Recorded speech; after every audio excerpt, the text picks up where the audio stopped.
And you gospel music artists, you're not off the hook. Don't get me started on the songs that we are writing that are perpetuating brokenness, financial brokenness, always going through something, always going through a storm, as if this is supposed to be the spiritual experience.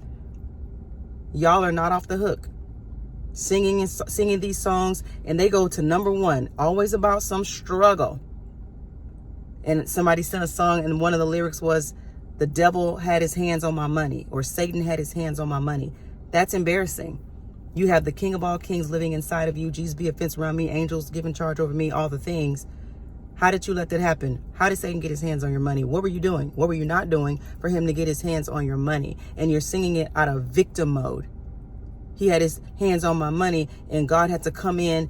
This is not supposed to be our spiritual experience. You guys have seen The Passion of the Christ, the movie. Most of you sat in the theaters crying and weeping and all of that.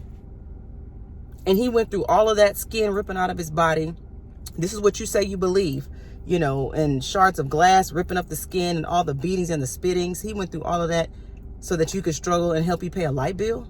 I need you to think. Well, why are you talking about our failures? Why are you getting mad at me for speaking the truth instead of getting mad at the people that are perpetuating these failures? Get mad at the people that are not listening and that are bucking the truth. And instead of getting mad at me for speaking the truth, get mad that it's a truth that has to be spoken and say, okay, Dorian, what do we need to do? And I'm not the only one that's been saying this. This is just your first time hearing it from me. You gospel artists, black ones, I'm talking to you black ones, us, because we're black. And we're the ones that are here. Stop writing these songs that talk about going through. I don't even listen to songs like that when it comes to my love relationship in any kind of way. If I hear a commercial on TV, do you have restless leg? Boop. Mute. I mute commercials. I don't want to hear nothing about no sickness and disease.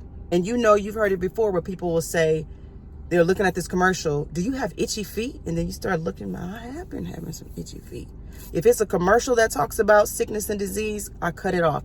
If it's a song, we've been a puff of soul, that's talking about love and relationships and breaking up and cheating, I don't listen to that. There's so many other songs that are uplifting that will manifest the things that you truly desire and want in your life. And I'll talk about this in my manifestation series. This series has taken over. But in my manifestation series, we don't listen to that kind of stuff because you all are manifesting even when you listen to gospel songs, you all are manifesting sickness, going through and trials because you sing it all the time and you listen to it. And we're connected, especially black people. We're so connected and drawn to trauma. We're so used to trauma and brokenness and going through and writing songs and singing about it. Not only do you go and hear the preacher talk about God's about to do and God's getting ready, and he never seems to do it. It's like always.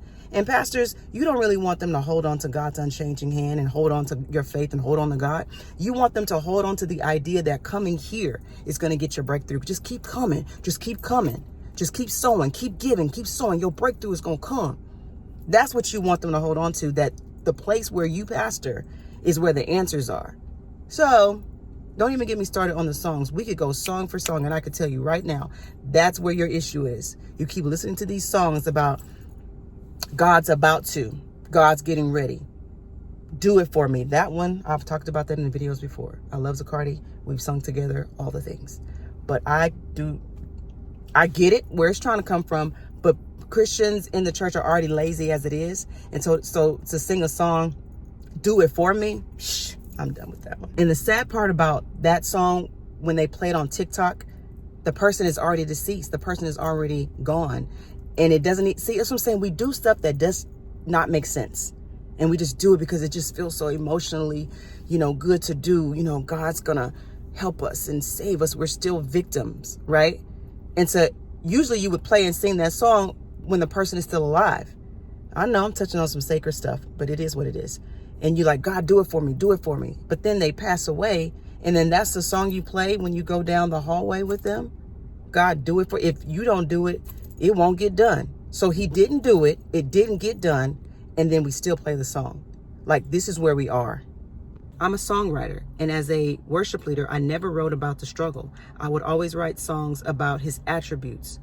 Why am I going to be going through something? Now I'm going to write about it, and now he's going to be preaching about it, and we wonder why we're always going through. Why are we always going through when we serve this mighty big God? Doesn't make any sense for us as a people always going through. I understand you can get healing and you can release, but every single song all the time has to be about going through. I understand a message every now and then, but why are we going through so much? We need to think. And I didn't like singing other people's songs. So I would write songs, a whole set of just songs that I would write about his attributes, translate them into Spanish because I would do multicultural churches.